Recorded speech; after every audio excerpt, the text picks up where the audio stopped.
De volta com o Direto do Plenário, já com imagens do plenário do Supremo Tribunal Federal para a sessão desta quinta-feira, ao vivo.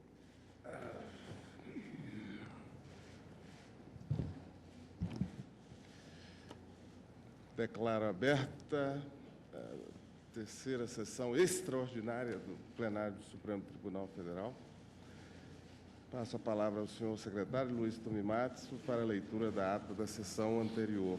Ata da terceira sessão ordinária, realizada em 19 de fevereiro de 2014, presença do ministro Joaquim Barbosa, Procurador-Geral da República, Dr. Rodrigo Janot Monteiro de Barros. Apregoados os seguintes processos: ações diretas de inconstitucionalidades, agravos regimentais, reclamações, embargos, declaração e agravos de instrumentos e recurso extraordinário.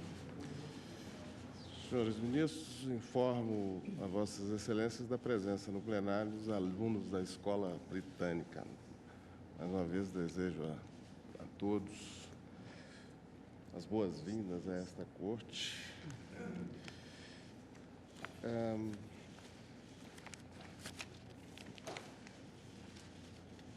Recebi do ministro Marco Aurélio, presidente do Tribunal Superior Eleitoral, ofício no qual Sua Excelência comunica a vacância no cargo de ministro substituto daquela corte decorrente da posse do ministro Gilmar Mendes no cargo de ministro titular. Devemos, portanto, proceder à eleição. Eu designo o ministro Luiz Roberto Barroso para funcionar como escrutinador.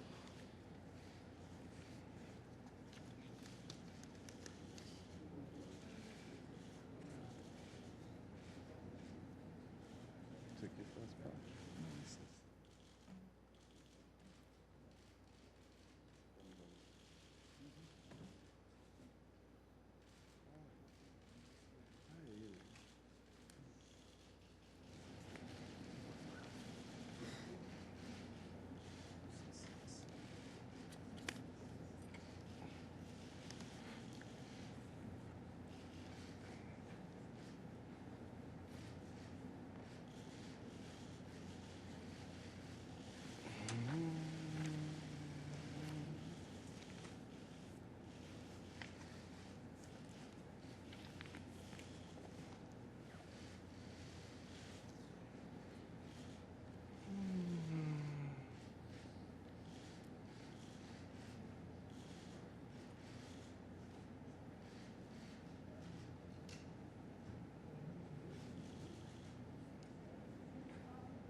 Presidente.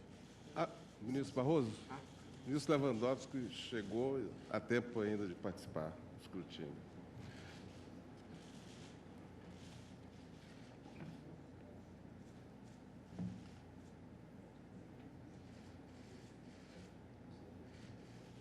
Presidente, são 8 votos no eminente ministro Teori Zavascki, um deles com a inscrição à mão com louvor.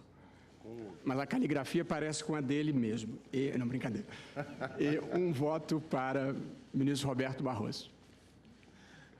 Então, esse é o resultado. Eleito o ministro Teori Zavascki, ministro substituto do Tribunal Superior Eleitoral. Passemos, então, à nossa pauta de hoje. chamo a julgamento os embargos infringentes na ação penal 470. Temos, inicialmente, como embargantes... você pode me dar aqui? Houve um acréscimo, né? Delube Soares, José Genuíno Neto, José Disseu de Oliveira e Silva, José Roberto Salgado, Cátia Rabelo, como embargado do Ministério Público Federal. Eu passo a palavra ao ministro Luiz Fux, que tem uma questão a suscitar. Senhor presidente, egrégio do Tribunal Pleno, ilustre representante do Ministério Público, senhores advogados presentes e demais autoridades e estudantes.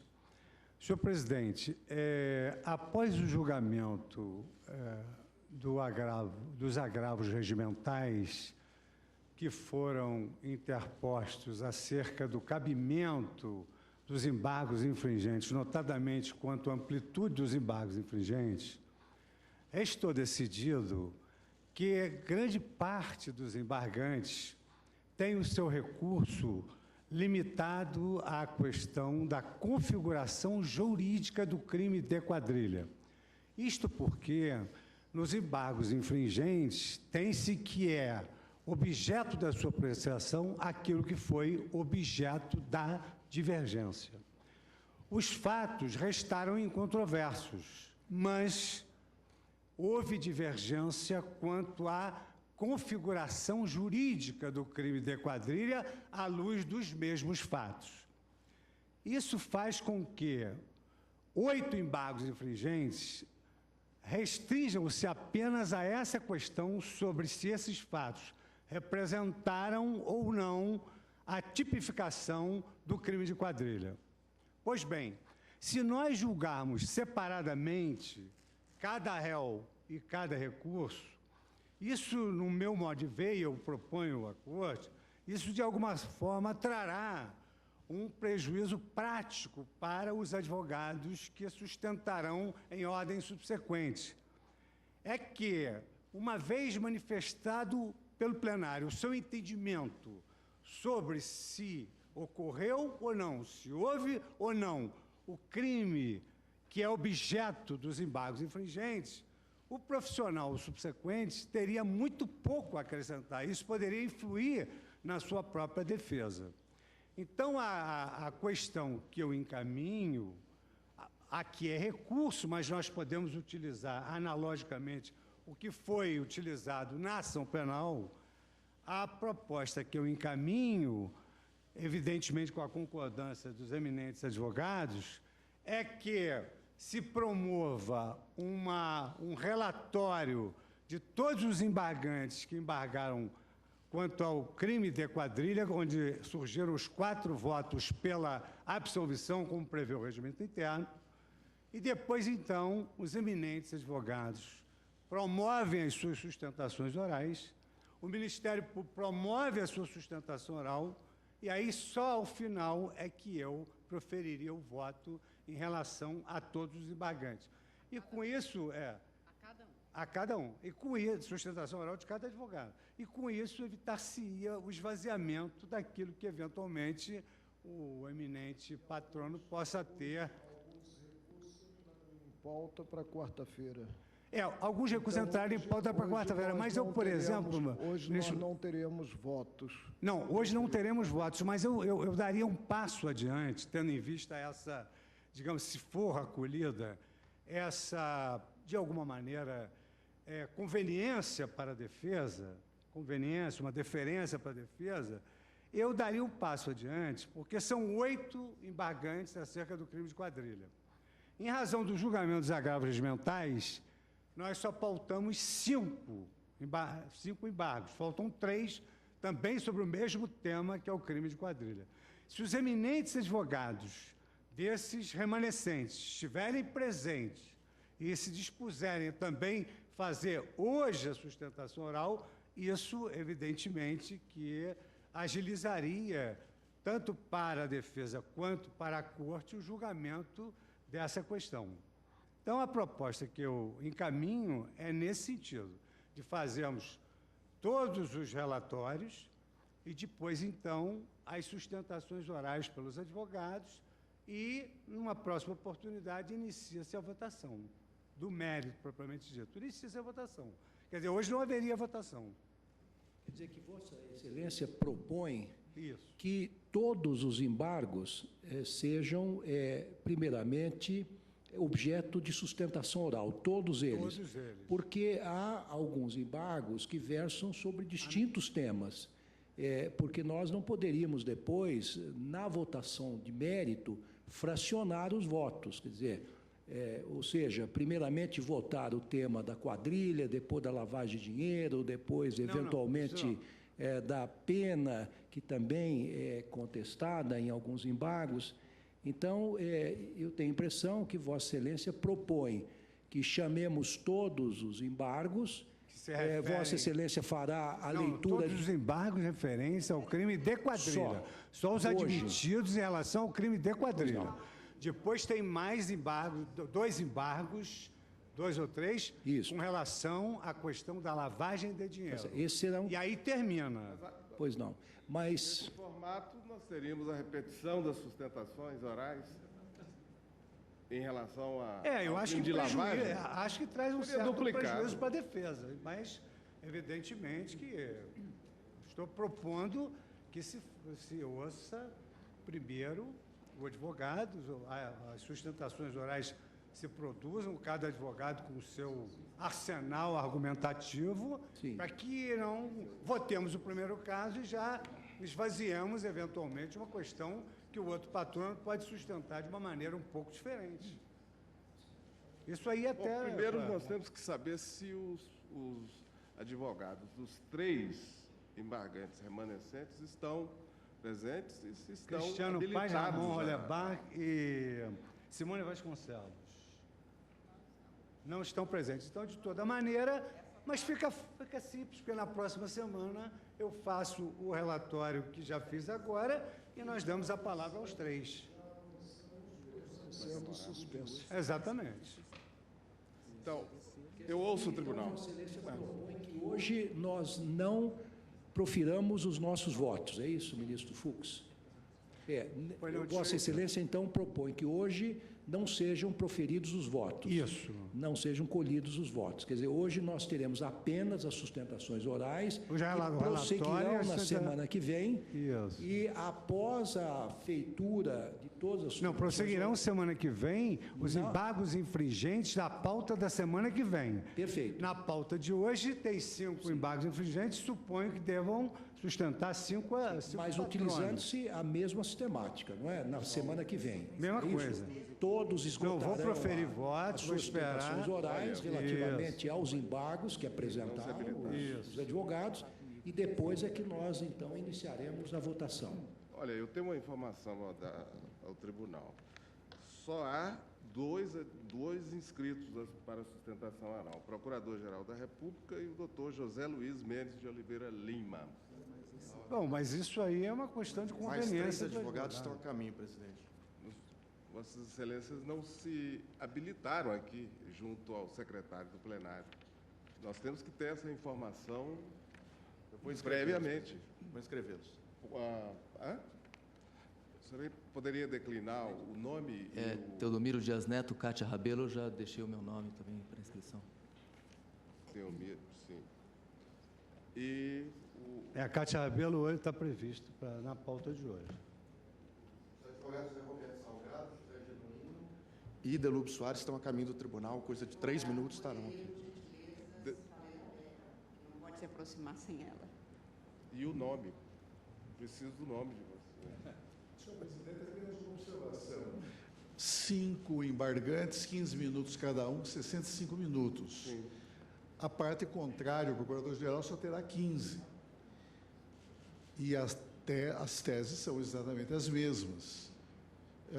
Quando nós julgamos a ação penal, nós também nos defrontamos com esse mesmo problema. Sim. 1 hora para cada réu, e o procurador-geral só teria 1 hora. E o tribunal entendeu que ele deveria, pelo menos, ter uma extensão maior de tempo, a fim de que, pelo menos, a paridade de armas não fosse comprometida. Sim. Eu não sei se seria o caso de se duplicar o prazo do eminente Procurador-Geral da República, de tal maneira que ele teria 30 minutos, se dispusesse a utilizá-los, em face de 65 minutos atribuídos à parte contrária, que são os 5 embargantes. Eu indago, Sua Excelência.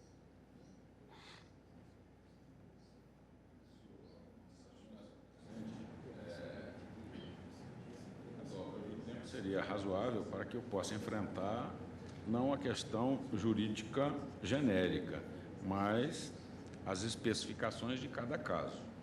As minhas intervenções nessa corte têm sido sempre curtas e objetivas, e assim pretendo fazê-lo. Se a corte houver por bem duplicar o prazo, farei todo o possível para esgotar a minha sustentação bem antes da duplicação do prazo. Mas as vicissitudes e as circunstâncias de cada um podem me chamar a fazer análises individuais. Portanto, na verdade, se duplicado o prazo, caberiam 6 minutos ao eminente Procurador-Geral para se contrapor aos argumentos que cada embargante iria deduzir em 15. Então, na verdade, a mim me parece que seria um prazo razoável. Todos de acordo? Nós utilizamos a técnica do litisconsórcio com diferentes procuradores para dobrar o prazo, mutatis mutandis, a ideologia é a mesma. De acordo também que os temas sejam bem debatidos todos eles. Sim. Nilson Fux, ainda me resta uma dúvida. Se nós teremos hoje uma sustentação oral relativa somente à quadrilha... É só. Ulteriormente, teríamos uma outra sustentação oral sobre lavagem. Não, mas não, lavagem de dinheiro só há 2 réus. Só 2 réus. Que tem que embargaram com relação a esses tipos. E que não estão, cujas defesas não estão presentes aqui hoje, aparentemente. Não, eu nem vou relatar isso, eu só vou relatar a quadrilha. Mas se eles aqui estivessem presentes... Não, mas sim, mas declarassem... Aí é muito improviso para a sessão só. Não, eu acho que o ideal... Estou ouvindo o relator. Não, o ideal seria se os 3 remanescentes do crime de quadrilha que ofereceram embargo estivessem presentes, se esses advogados aceitassem aproveitar a oportunidade e sustentar hoje, não haveria prejuízo. Então, o processo vai estar na pauta, nós já iniciaríamos a sessão seguinte com a votação. Essa é a proposta. Eu ouço, Senhor presidente, apenas para registro que a defesa do senhor João Cláudio Carvalho Genu está aqui. Está presente, sim. Habilitada mas não está não é a quadrilha. Não é a quadrilha. Mas nós poderemos ouvir o advogado. Nilson Fux, Vossa Excelência tem a palavra. Senhor presidente, egrégia corte, ilustre representante do Ministério Público, senhores advogados presentes, conforme já destaquei anteriormente, o julgamento dos agravos regimentais excluiu do objeto dos embargos a dosimetria da pena e todas as imputações que foram rememoradas em embargos de declaração.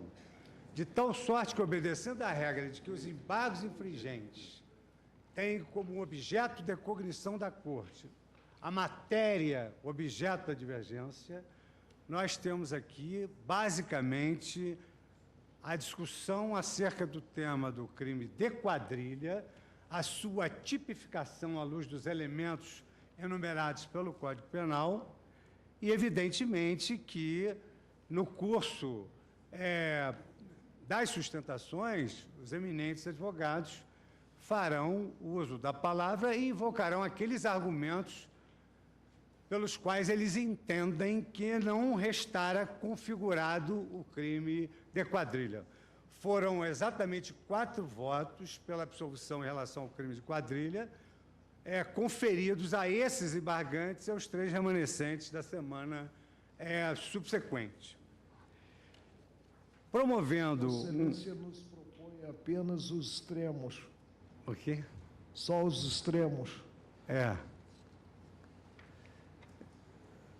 Se eu entendi o que Vossa Excelência disse, é. Senhor presidente, no recurso de Delúbio Soares, ele discute a questão da configuração do crime de quadrilha, pretende que essa tese seja a vencedora e também reitera o fato de que, sob a sua ótica, em caso o que houve foi uma coautoria ou um concurso de pessoas. Há aqui uma preliminar perfeitamente superável, porque depois dos embargos de declaração, nos embargos infringentes, opostos, digamos assim, prematuramente por Delúbio Soares, depois dos embargos de declaração, fez o referido embargante jus a uma ratificação dos seus embargos infringentes. Não se trata de um novo recurso, é uma ratificação do recurso anterior e, portanto, absolutamente tempestivo tudo quanto esse recorrente assentou. O Ministério Público, na parte em que interessa referente ao objeto que pode ser apreciado nesses embargos infringentes, na medida em que o Pleno refutou a possibilidade de avaliação de infringência na dosimetria e em outras questões, com relação a essa questão, o Ministério Público promoveu o seu parecer, assentando que a admissibilidade dos embargos deveria ser restrita à discussão sobre a condenação pelo crime de formação de quadrilha. E, efetivamente, o Ministério Público, assim como fez por escrito, trará as razões pelas quais entende configurado o crime de quadrilha. Eu fiz distribuir o relatório, de sorte que Vossas Excelências já têm conhecimento do que é que o Ministério Público vai sustentar para manter a procedência da condenação pelo crime de quadrilha. De sorte que eu vou evitar a leitura da ementa e do parecer do Ministério Público.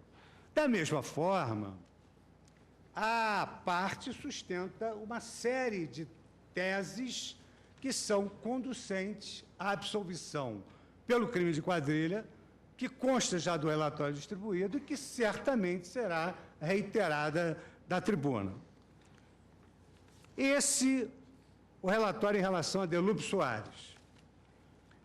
Ainda com relação aos processos pautados para hoje, nos embargos infringentes de José Dirceu, ele sustenta, através do seu advogado, que há necessidade da sua absolvição pelo crime de quadrilha sob um ângulo que vai ser abordado na sustentação oral e que também recai sobre essa questão de que houve um concurso de pessoas no cometimento de infrações autônomas. Suscita também a inexistência de indícios de que José Dirceu teria participado ou comandado os ilícitos reconhecidos nesta ação penal, muito embora isto não tenha sido objeto da divergência. E a razão é clara, é porque quem absolveu nem cogitou de saber se havia uma liderança ou não. Então, é claro que isso nem foi objeto da divergência. E assenta ainda nos seus embargos que, caso a condenação do crime seja mantida, pretende a redução da pena, o que também já foi conjurado pela Corte como impossível de ser aferido nos embargos infringentes, porque, em caso, a redução da pena pressupõe a existência de uma pena. E se pressupõe a existência de uma pena, pressupõe a condenação. E quem condenou não absolveu. De sorte que essa matéria também, no agravo regimental, escapou do objeto dos embargos infringentes. O Ministério Público, novamente, apresenta um parecer que, evidentemente, como as questões são iguais, o parecer poderia ser muito diferente. Então, o Ministério Público reitera a admissibilidade restrita dos embargos infringentes e assenta que há presença de elementos que indicam que a associação formada pelos réus enquadrava-se no conceito de quadrilha, cita aqui fatos probatórios, tudo quanto o Ministério Público vai sustentar, e eu não vou adiantar, porque já distribuí o relatório. Em decisão proferida por Vossa Excelência, ministro Joaquim, os embargos infringentes do réu foram admitidos em 9 de dezembro de 2013. Então, e vieram redistribuídos, é o relatório. Passemos agora ao relatório de José Genuíno.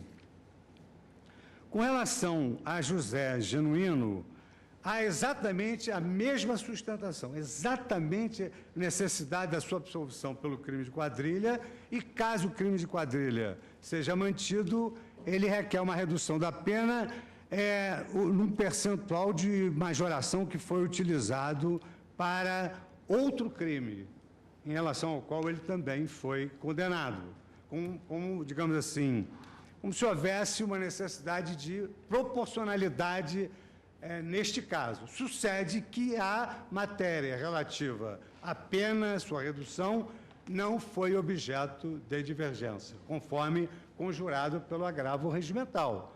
Então, continua ainda subjacente, só como matéria dos embargos infringentes, a configuração ou não do crime de quadrilha. De duas, uma, ou procede ou não procede a acusação com relação ao crime de quadrilha. José Roberto Salgado.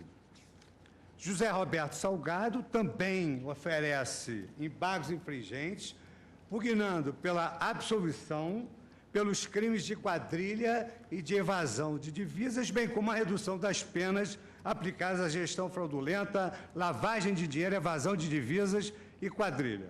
Então, aqui também, em razão dos agravos regimentais, nós só podemos analisar a questão da absolvição ou da condenação no crime de quadrilha, porquanto, em relação a todas as demais matérias, não há aqueles 4 votos previstos do regimento acerca da absolvição para ensejar a interposição dos embargos infringentes.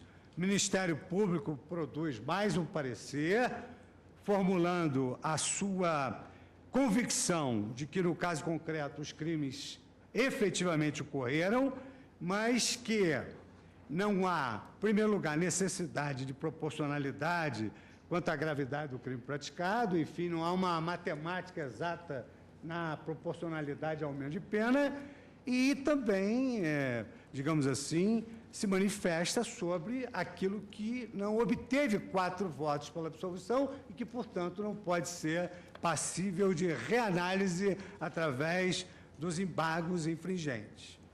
E, por fim, com relação àqueles processos pautados para a data de hoje e que os advogados, infelizmente, não estão presentes, por fim, os embargos infringentes de Cátia Rabelo, que também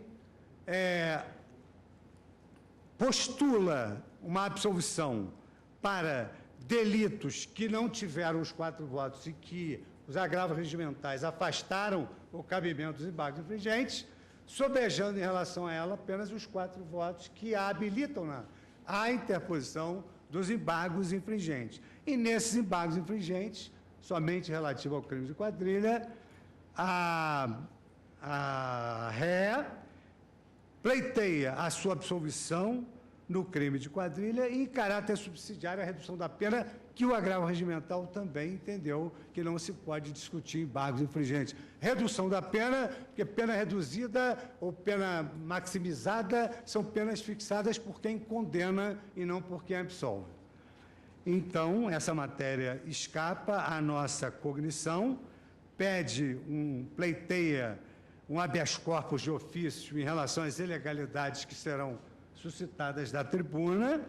O Ministério Público refuta os seus argumentos, consigna o cabimento adstrito ao crime de quadrilha, esclarece aquilo que já foi esclarecido no relatório de Vossa Excelência no agravo regimental, que não podem ser pinçados votos dos embargos de declaração para tornar cabíveis os embargos infringentes. E, num outro tópico, o Ministério Público reitera a acusação que formulara. E, ao final, em decisão proferida por Vossa Excelência, os embargos infringentes da RE foram admitidos apenas em relação à condenação pelo crime de quadrilha, nos seguintes termos, e aí eu transcrevo as decisões que são do conhecimento de todos, tanto mais que fiz distribuir os relatórios. Os autos me vieram redistribuídos para a relatoria para votar unicamente em relação à impugnação da condenação pelo crime de quadrilha. Então, senhor presidente, a míngua de outros réus presentes, mas que já estão pautados para a semana seguinte, em cuja sessão adotarei a mesma metodologia, não votarei antes que os advogados se pronunciem pelo prazo regimental, a míngua da presença desses outros embargantes, eu considero concluído o relatório.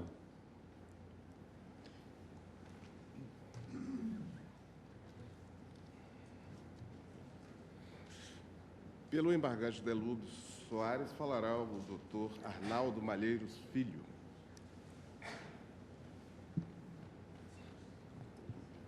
Excelentíssimo senhor ministro-presidente do Supremo Tribunal Federal, excelentíssimos senhores ministros, eminente doutor procurador-geral da República. A matéria é de sobejo conhecida de todos. Dos 11 ministros, 9 votaram, e mesmo o ministro Teori e o ministro Barroso conhecem do que se trata, de modo, senhor presidente, que eu quase peço desculpas à Corte pela ousadia de vir à tribuna num assunto desse, mas prometo não roubar muito o tempo desse tribunal, apenas fazendo o destaque de algumas passagens essenciais, importantes. Essa questão do crime de quadrilha. Houve, e o voto do ministro Gilmar Mendes a esse respeito, num precedente que invocamos, diz isso, que houve uma banalização dessa acusação de quadrilha em certos casos que nada mais são de coautoria. E num precedente que invocamos do ministro, de relatoria do ministro Peluso, em que Sua Excelência diz que pessoas que se associam para a prática de atividades lícitas, como, por exemplo, na constituição de uma empresa, e que aí no curso dessas atividades venham a delinquir, elas agem em coautoria, não em quadrilha. Eu enfatizei, eu disse isto aqui desta mesma tribuna, no julgamento da ação penal, que Delúbio Soares, José Genuíno, José Dirceu, como tantos outros, associaram-se com o fim de fundar um partido político, de conquistar o poder e de mudar o Brasil. Essa é uma atividade ilícita em qualquer regime democrático. Se no curso dessa atividade ilícita surgiu aquilo que esta Corte considerou já com trânsito em julgado, portanto, quem sou eu para discutir, que houve um crime, mas esse crime não foi praticado por uma quadrilha. Eu acho que os votos, eu não teria muito a acrescentar aos argumentos, aliás, nem poderia, porque os embargos infringentes são de escopo restrito, não é? Eu não teria, na verdade, argumentos a acrescentar aos da ministra Rosa, da ministra Carmen, do ministro Toffoli, do ministro Lewandowski, que pegaram bem isso. Inclusive, particularmente a ministra Carmen, quando diz que tratava-se de várias pessoas agindo em conjunto, mas defendendo interesses específicos. Cada um tinha o seu objetivo nessa história toda. A própria denúncia, evidentemente, nessa mística de uma quadrilha de 40 acusados, alguns dos quais manifestamente inocentes, mas que era um número midiático, né? Não conseguiu descrever esse vínculo subjetivo e esta finalidade do cometimento de crimes quando houve associação. Porque o acusado Delúbio Soares, na verdade, ele se associou na constituição do Partido dos Trabalhadores. Se depois contou com a colaboração de Marcos Valério para viabilizar os recursos com os quais, segundo esta Corte, teria corrompido parlamentares, isto foi mera coautoria, isto foi mera coparticipação. E eu acho que, assim, há vários precedentes que citamos e que não vou repetir aqui para cansar o tribunal. E, senhor presidente, eu peço licença para dizer 2 palavras sobre a questão do cabimento dos embargos na questão de redução de penas. Eu sei que a matéria já foi discutida, os senhores ministros já votaram, e que mesmo se o eminente ministro Celso de Mello, que não participou, viesse a votar a favor, não alteraria o resultado, mas eu só faço um apelo no sentido de que a maioria reconsidere o que o ministro Eros Grau, que honrou essa casa, no seu ensaio e discurso sobre a interpretação do direito, diz que o direito é uma arte halográfica, que a diferença da literatura, da pintura ou da escultura e a semelhança do teatro, da música e da dança, ele exige um intérprete. Né? E outro ministro que há mais tempo atrás honrou esta casa, Carlos Maximiliano, no seu Hermenêutica e Aplicação do Direito, diz que a interpretação deve ser estrita, restritiva, não é? Naquilo que reduz direitos, que suprime direitos. Quando nós temos diante de nós um dispositivo que diz que cabem embargos com 4 votos pela absolvição, não vou negar, senhor presidente, o que acabou de dizer o eminente ministro relator, de que quem fixa a pena é porque condena, logo quem condena não absolve. Mas o que eu traria à consideração do tribunal é que o espírito do artigo, a sua razão de ser, é a existência de 4 votos favoráveis à defesa. E o reconhecimento de que esses 4 votos pela redução de pena apontam, de fato, um equívoco. Num julgamento desse tamanho, com tantas páginas, com tantas coisas, é possível o equívoco. E ele, de fato, ocorreu e está onerando a vida de pessoas. Por isso, senhor presidente, falei 5 dos meus 15 minutos para pedir o recebimento dos embargos infringentes para afastar a condenação de quadrilha ou, subsidiariamente, para ajustar a pena aos votos vencidos dos declaratórios. Muito obrigado. Agradeço,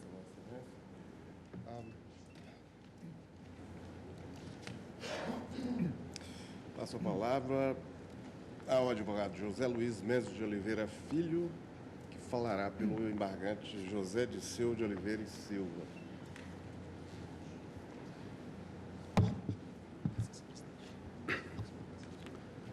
Eminente presidente do Supremo Tribunal Federal, ministro Joaquim Barbosa, a quem desde logo quero deixar registrado o respeito que tenho por Vossa Excelência e dizer que, como advogado, é uma honra usar uma vez mais a tribuna da defesa no pleno desta Corte.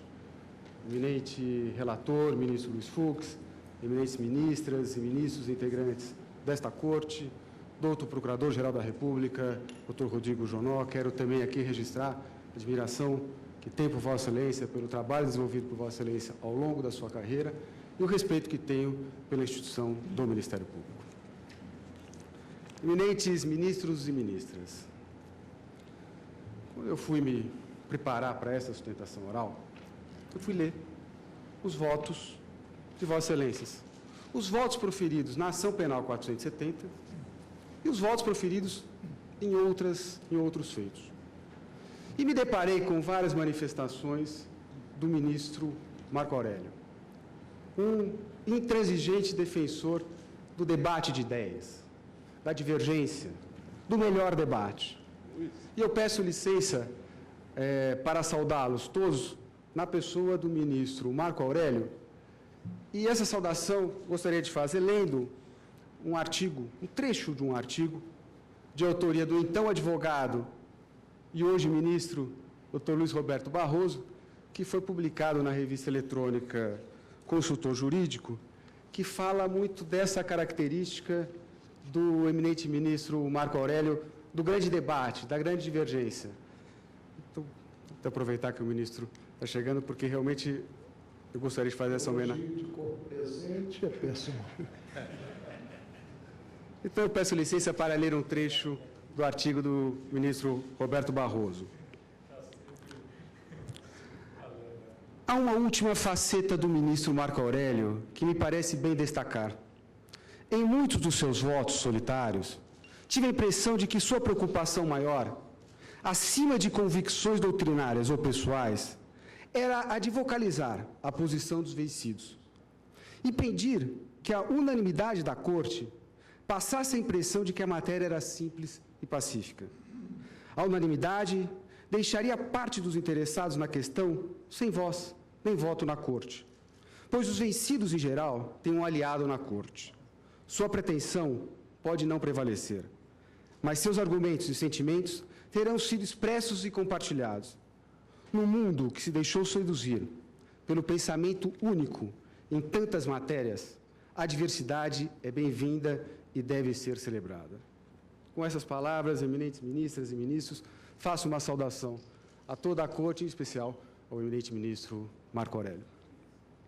E antes de adentrar, eminente presidente, no mérito dessa sustentação, quero respeitosamente fazer um pequeno registro. A defesa de José Dirceu ratifica o que foi dito em agosto de 2012. A defesa de José Dirceu ratifica que, no nosso entender, as provas produzidas na ação penal 470 não levam à condenação do crime de corrupção ativa, não levam à condenação do meu cliente pelo crime de formação de quadrilha. Tem a defesa, como bem disse também o eminente advogado Arnaldo Malheiros, consciência dos limites do que será discutido nesta oportunidade, em atendimento ao artigo 333, inciso 1, do regimento desta Corte, mas entende a defesa que era oportuno fazer esse registro, mais uma vez, da tribuna da defesa. A tese é simples. De um lado, o voto vencedor, que defende que o meu cliente e outros acusados se associaram, sim, para a prática de crimes determinados, que tinham uma quadrilha devidamente organizada, com funções, com núcleos, para a prática de ilícitos. Na palavra do eminente presidente dessa Corte, relator da ação penal 470, no tocante ao meu cliente, folha 57392, há nos autos diversos elementos de convicção, harmônicos entre si, a indicar que José Dirceu, tal como sustentado pela acusação, comandava o núcleo político, que, por sua vez, orientava as ações do núcleo publicitário, o qual normalmente agia em concurso com o núcleo financeiro Banco Rural. A tese vencida, defendida pelas eminentes ministras Carmen Lúcia, Rosa Weber, Dias Toffoli e Ricardo Lewandowski, entenderam que não existiu este conluio, esse acordo de vontades para a prática indeterminada de delitos. E a ministra Carmen Lúcia, as folhas 57, 53, 759, resumiu, no entender da defesa, muito bem esse ponto de vista que ficou vencido no plenário. As provas não demonstram terem os acusados se organizado de forma criminosa, com estabilidade e permanência, para o específico fim de cometer crimes, praticando o delito tipificado no artigo 288 do Código Penal. Concordo com a manifestação do Dr. Arnaldo Malheiros e também com a manifestação do eminente ministro Ricardo Lewandowski, que o Ministério Público banalizou o crime de formação de quadrilha.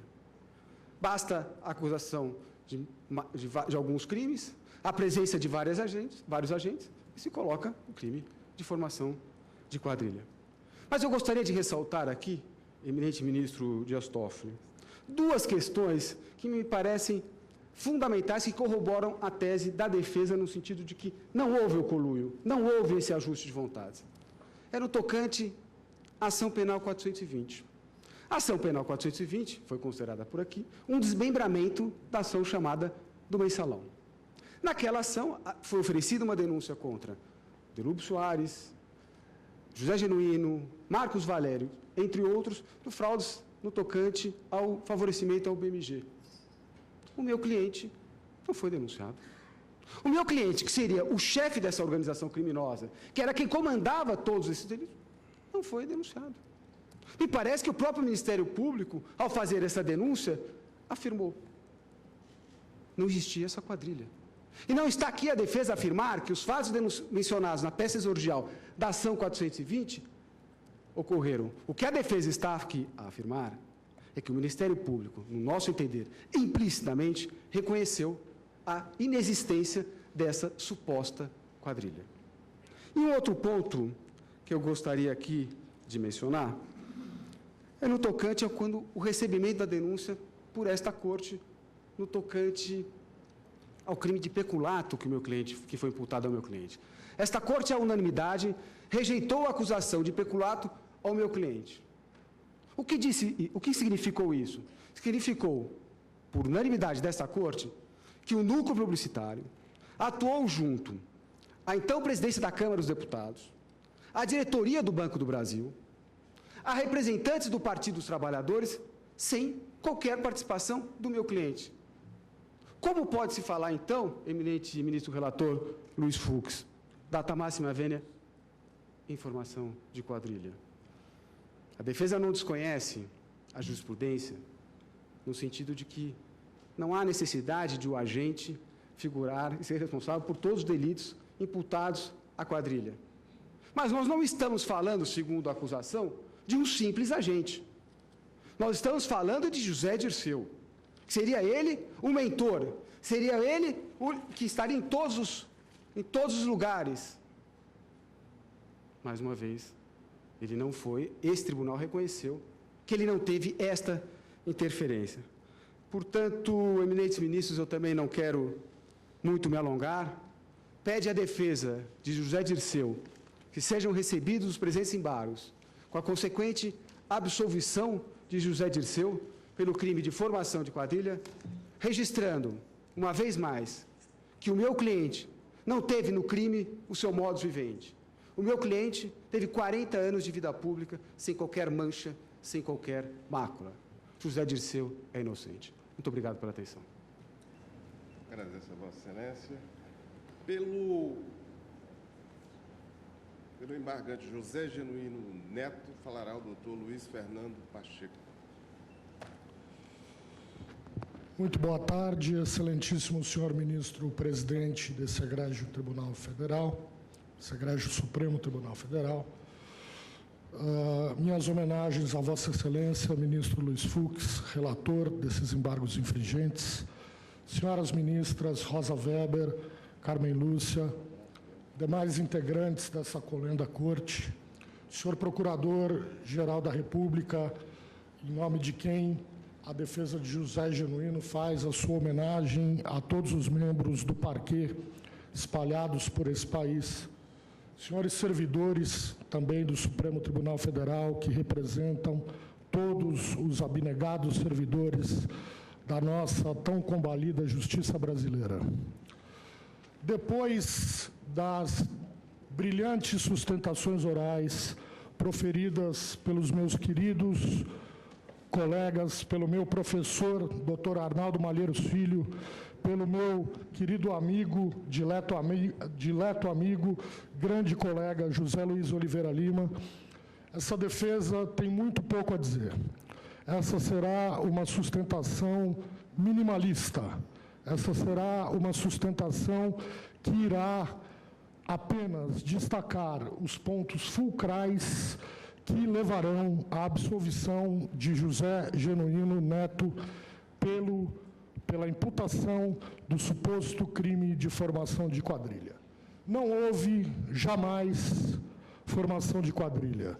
Houve, em 1980, a criação de um partido político que encampou o poder em 2002, nas eleições de 2002, um partido político que construiu um projeto para esse país, que implementou um projeto de poder nesse país, projeto até hoje vencedor, apesar de tudo e todos que detrataram o governo, a partir do senhor Roberto Jefferson, um mentiroso compulsivo que engendrou a maior farsa da história política brasileira e que, infelizmente, em parte, foi acolhida pelo Supremo Tribunal Federal,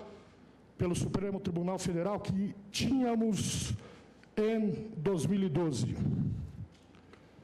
Não tratarei aqui, porque não posso, da condenação pelo crime de corrupção ativa, condenação infringida ao José Genuíno Neto. Porém, tenho absoluta certeza de que um dia, seja quando for, daqui 10, 20, 30 ou 100 anos, este mesmo Supremo Tribunal Federal, em sede de revisão criminal, há de fazer justiça a José Genuíno, o absolvendo do crime, do suposto crime de corrupção ativa, que não foi delineado de maneira alguma, nem sequer minimamente, por essa casa quando o condenou. Nem quando, nem onde, nem como, nem em que circunstância, nem por que ele teria praticado corrupção ativa. Ele foi condenado por meras suposições e indícios. E, ora, se não há crime de corrupção ativa, muito menos há crime de formação de quadrilha, ministro Gilmar.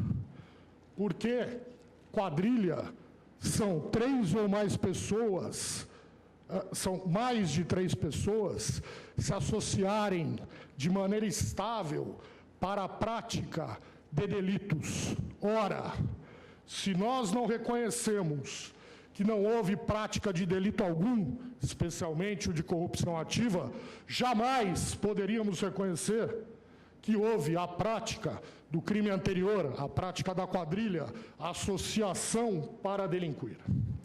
Mas isso, como disse já, não é matéria para tratarmos aqui agora. É matéria para tratarmos no futuro, quando o calor e as paixões que marcaram essa ação penal 470 já tenham se apagado de nossos corações e mentes.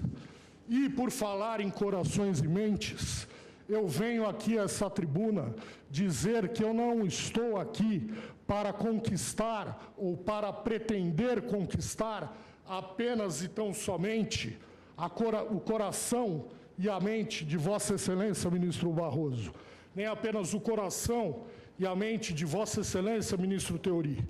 Eu estou aqui falando para todo o tribunal, para os vencidos e para os vencedores, porque este tribunal está julgando embargos infringentes quando houve 4 votos vencidos, não porque este seja um tribunal mirim, não, senhor.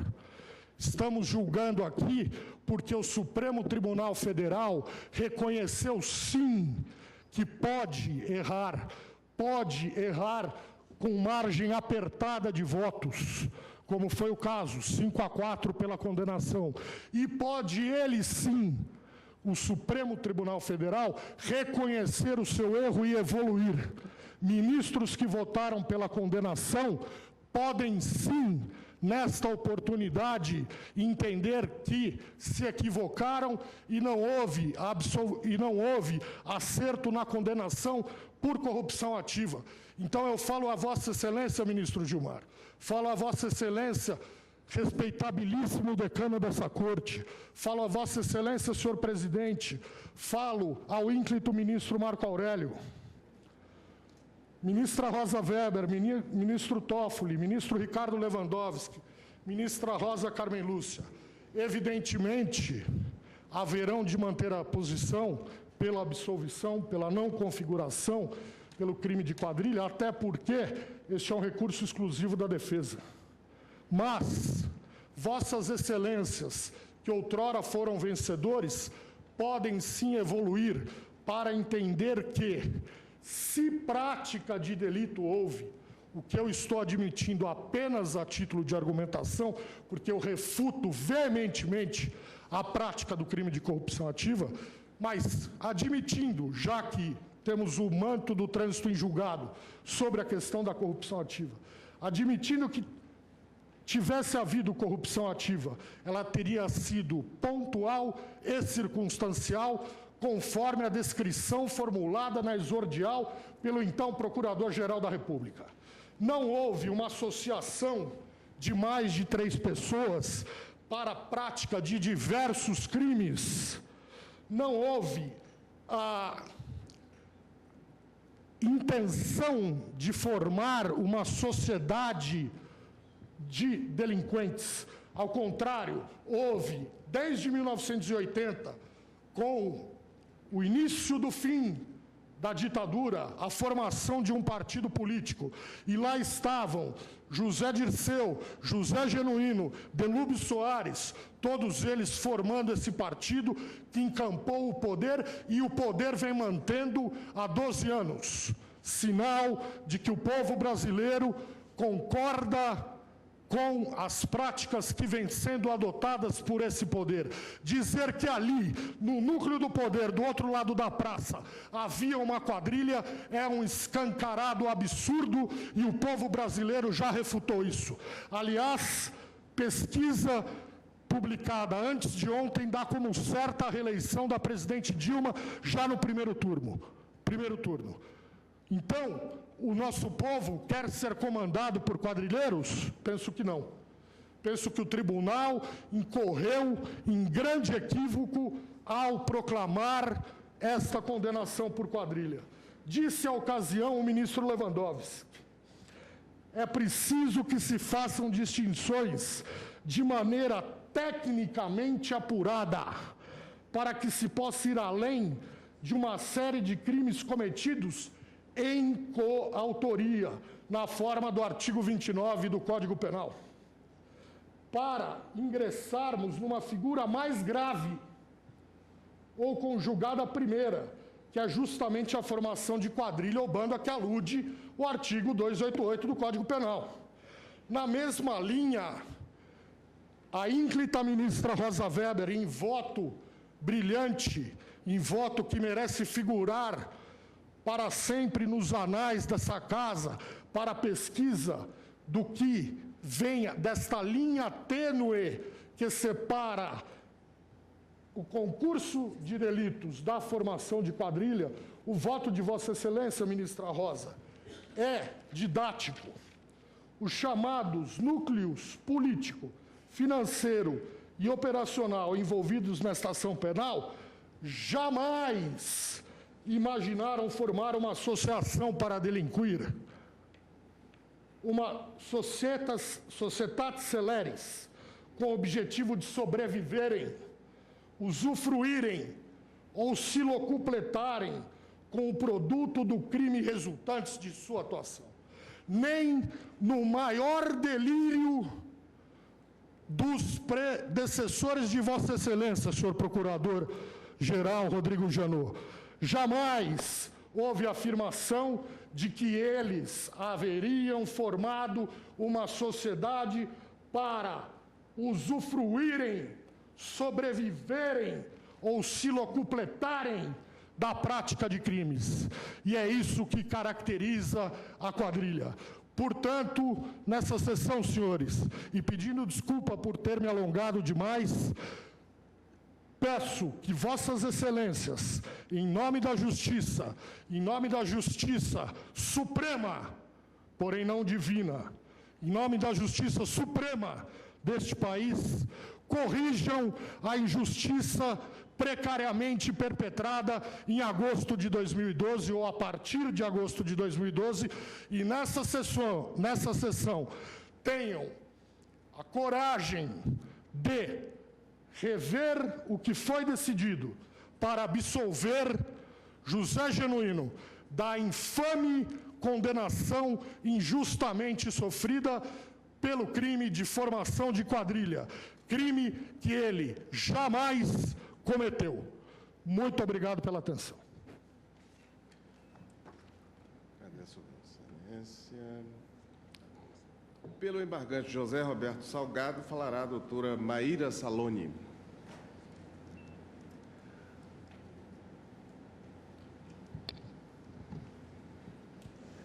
Excelentíssimo presidente, excelentíssimos senhores ministros, senhor Procurador-Geral da República.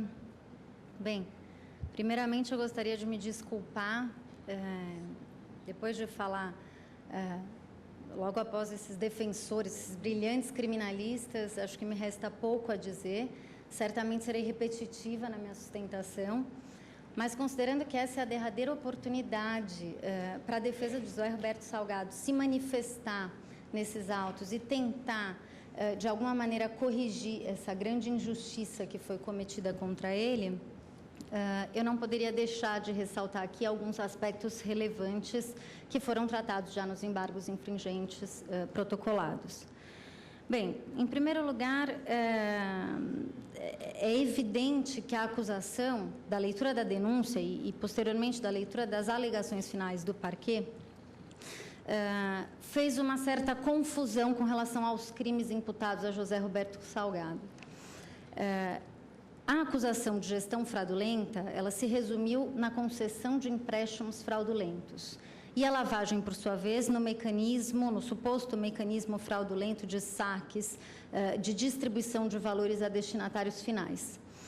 E a imputação de quadrilha, o parquê, ao descrever a formação de quadrilha, ele traz novamente esses dois fatos. Então, ele diz que os dirigentes do Banco Rural, dentre eles José Roberto Salgado, teria, ao conceder empréstimos fraudulentos e ao operacionalizar esses saques aos destinatários finais, formado esse bando, essa quadrilha, junto com os demais componentes dos outros núcleos, do núcleo operacional e do núcleo político. Bem, se o papel dos denunciados, em especial dos dirigentes do Banco Rural, foi exatamente participar dessa concessão dos empréstimos e desse mecanismo de saques, tanto para caracterizar a gestão fraudulenta e para caracterizar a lavagem de dinheiro e, ao mesmo tempo, formar a quadrilha, é evidente aqui, como já foi dito nas nossas alegações finais, um bis in idem na acusação. Sei, lógico, que esse colendo plenário já refutou a nossa alegação de bis in idem, mas essa confusão entre as acusações descaracteriza e esvazia o tipo penal da quadrilha. Seria impossível que todos esses fatos caracterizassem gestão fraudulenta, lavagem de dinheiro e quadrilha ao mesmo tempo.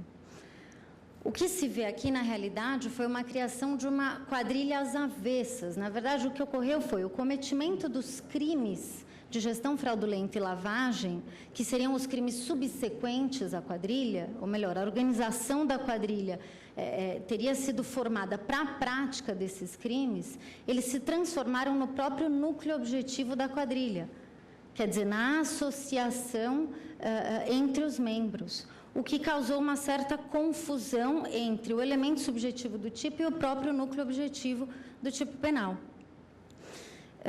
Não bastasse essa confusão na própria descrição dos fatos que caracterizariam o tipo penal de quadrilha, houve uma confusão conceitual na denúncia e nas alegações finais do parquê.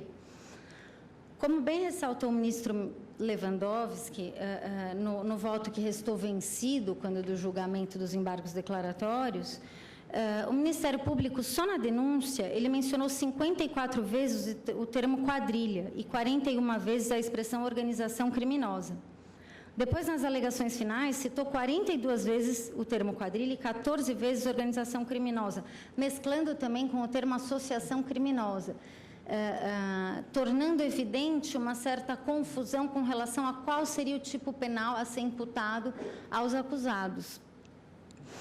Talvez nesse afã acusatório não houve a caracterização e a demonstração dos elementos do tipo penal diante do fato concreto.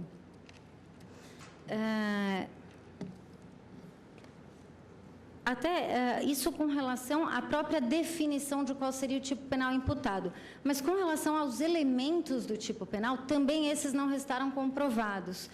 Com relação ao elemento subjetivo, em especial o dolo específico, no caso concreto, a ministra Rosa Weber, de uma maneira brilhante em seu voto, que também restou vencido, peço vênia aqui até para ler um trecho do voto da ministra, assim destacou: registro a demasia não identificar em qualquer hipótese, à luz dos fatos e provas dos autos, nos agentes dos crimes específicos já reconhecidos por este plenário, contra os quais se dirige a presente imputação, o dolo de criar ou participar de uma associação criminosa autônoma com vista à prática de crimes indeterminados. Identifico, é certo, os dolos inerentes à prática de crimes em série de peculato, lavagem de capitais, corrupção e gestão fraudulenta, inconfundíveis, portanto, com o dolo de associação criminosa. Também com relação aos demais elementos, em especial o núcleo do tipo penal de quadrilha, não restou demonstrado pelo parquê ao longo dos mais de 300 volumes dos autos. A organização estável que deveria ter sido formada pelos membros da quadrilha não é comprovada em momento algum. Até numa tentativa de demonstrar essa organização, essa associação organizada, o Ministério Público interpreta equivocadamente, como já dito pelos demais advogados, o concurso de pessoas como um crime autônomo de formação de quadrilha. E como se sabe, como é ser disso, até da mais abalizada doutrina e de jurisprudência consolidada, um simples cometimento de delitos reiteradamente, ainda que praticado por vários indivíduos, não configura o crime de quadrilha, somente um concurso de agentes.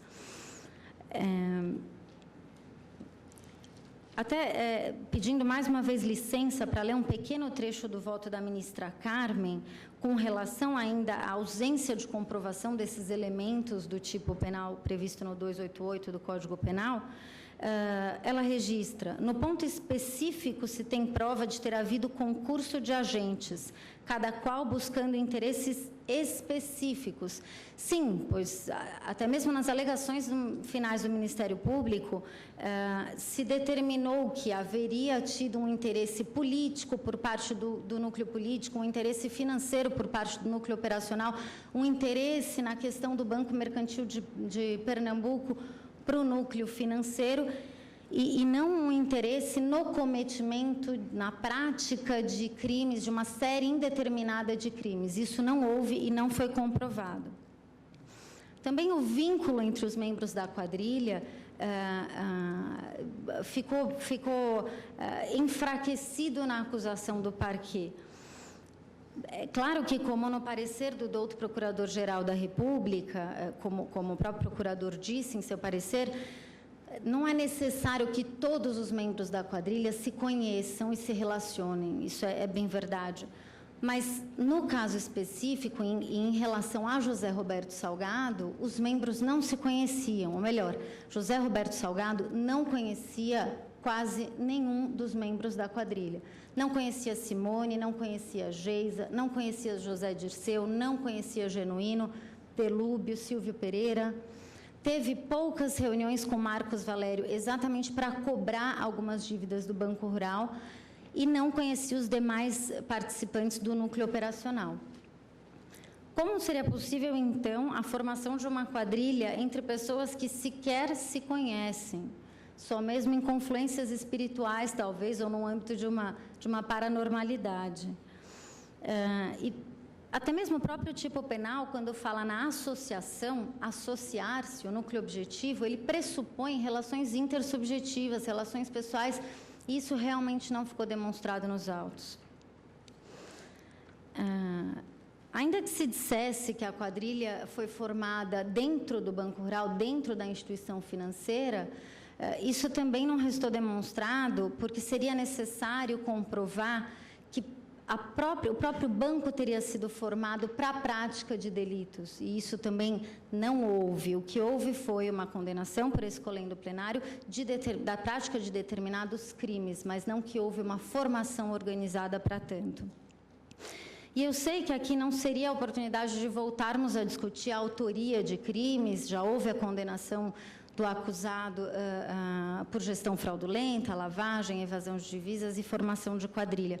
Mas é importante ressaltar aqui a relação de José Augusto Dumont nos fatos em apuração e a relação dele com Marcos Valério, porque ele, sim, era o verdadeiro representante do Banco Rural. Ele que teria concedido os empréstimos realizados em 2003, ele, sim, se reuniu no Banco Rural com Marcos Valério, ele, sim, fez reuniões técnicas no Banco Central sobre a questão do Banco Mercantil de Pernambuco, ele, sim, comparecia na agência de Brasília, onde diversos saques foram realizados, e não José Roberto Salgado. Então, se alguém teve relação com essas outras pessoas envolvidas nesse suposto crime de formação de quadrilha, não teria sido José Roberto Salgado, e sim José Augusto Dumont. Excelências, estamos falando aqui de uma pena de 2 anos e 3 meses com relação à formação de quadrilha para o meu cliente.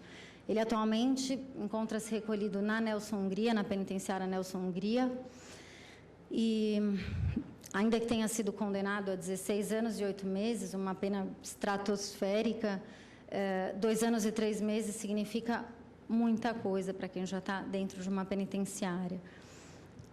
Como bem lembrou o ministro revisor dessa ação penal, o aumento que foi determinado para esse crime específico de formação de quadrilha foi de 63% em relação à pena mínima, algo muito desproporcional se comparado aos demais delitos, que tiveram 7%, 10%, 18%.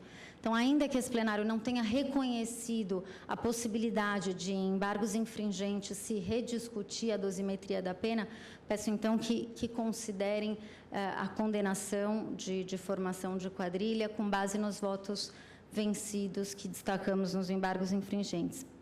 Então, por esses motivos e pelos demais que já registramos nas razões recursais, a defesa de José Roberto Salgado pleiteia a reforma da decisão com a absolvição do acusado. Obrigada. Agradeço a Vossa Excelência. Passo a palavra ao doutor Teodomiro Dias Neto, que falará pela embargante Cátia Rabelo. Excelentíssimo senhor presidente, excelentíssimo senhor ministro relator, senhoras ministras, senhores ministros, excelentíssimo procurador-geral da República, o julgamento de hoje tem o importantíssimo desafio de estabelecer marcos mais precisos do delineamento das diferenças dogmáticas entre o artigo 29 e o artigo 288 do Código Penal. É importantíssimo, pois essa notória trivialização das acusações e condenações por crime de quadrilha, especialmente em caso de repercussão, faz terra arrasada do artigo 29.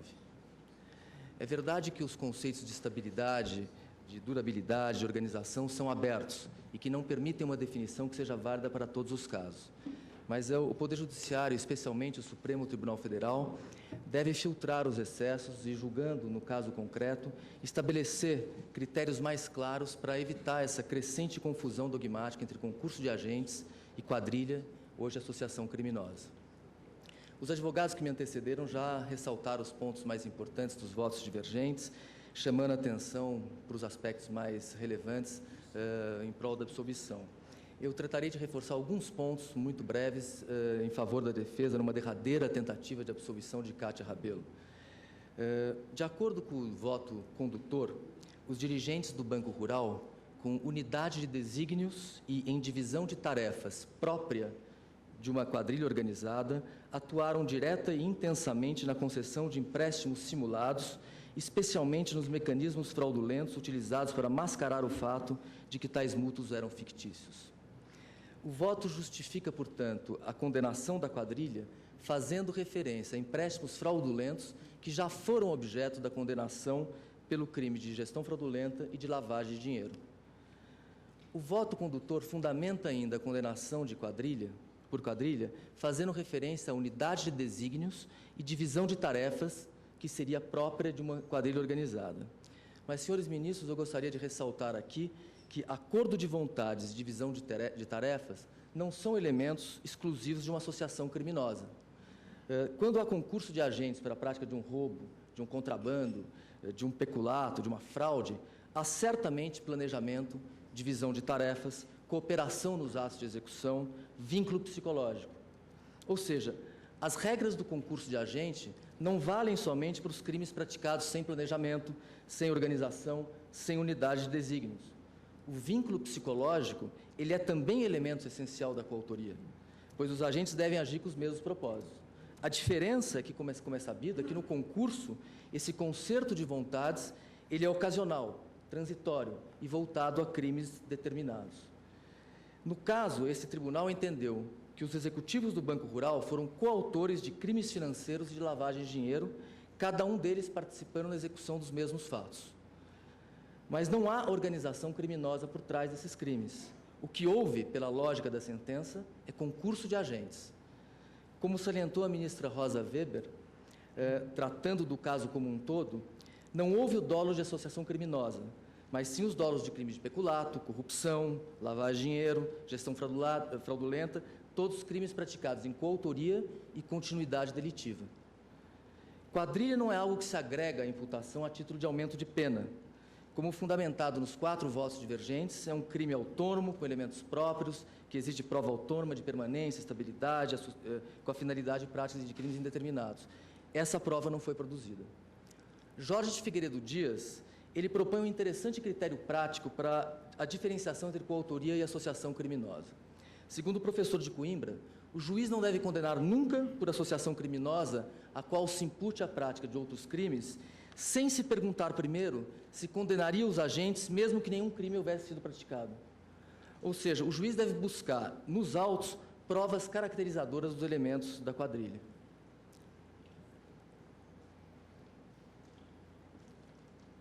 Se a Cátia Rabelo participava de uma quadrilha, a condenação deveria fazer referência a fatos específicos que comprovassem a sua atuação na organização.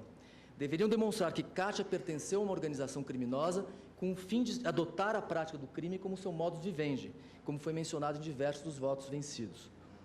Não basta repetir fatos relacionados a outras condenações, é preciso sim descrever condutas próprias da condenação de quadrilha.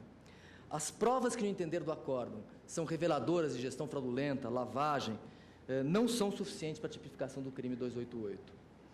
O voto da ministra Carmen Lúcia faz referência ao fato que, no caso concreto, os crimes não foram praticados no contexto de uma associação constituída com tal propósito, mas no exercício de cargos de poder e de empresa.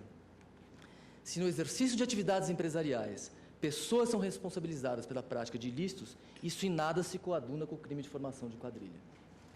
A etiqueta mensalão não deve ter o dom de converter coautoria em quadrilha. Todo crime ofende a paz pública, mas o risco à paz pública exigido para a configuração da quadrilha possui contornos próprios. Efetivamente, no presente processo, a condenação de Cátia Rabelo pelo crime de quadrilha não se dá por fatos novos. Os mesmos fatos usados para fundamentar as condenações por gestão fraudulenta e lavagem de dinheiro são usados para justificar a imputação pelo crime de quadrilha.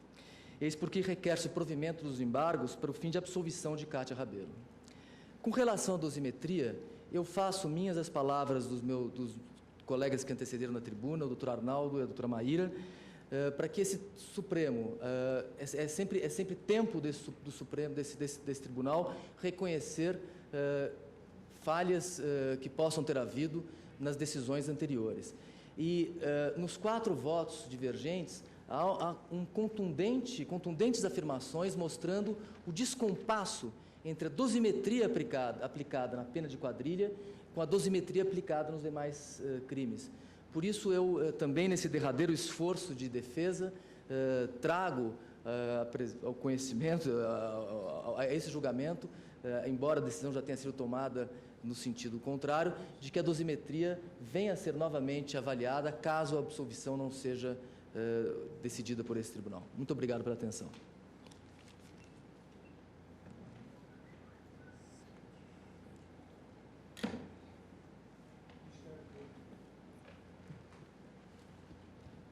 Lidar com o seu procurador-geral, podemos deixar para ele.